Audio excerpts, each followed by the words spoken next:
Welcome. In this video, I will tell you about the Bank of America Premium Rewards Elite Credit Card.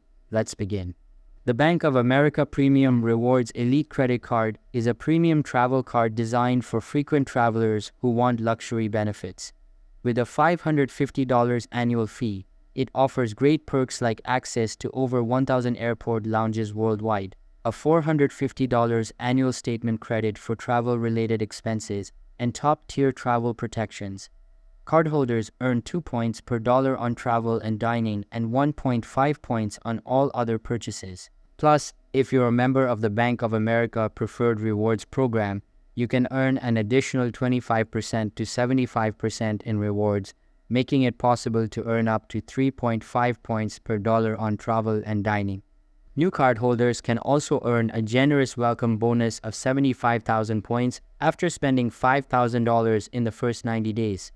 These points can be redeemed for travel, cashback, or even gift cards.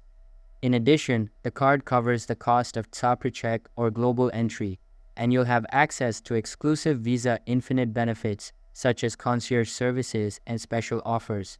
So that's basically all about the Bank of America Premium Rewards Elite Credit Card. That's it, guys. Thank you for watching.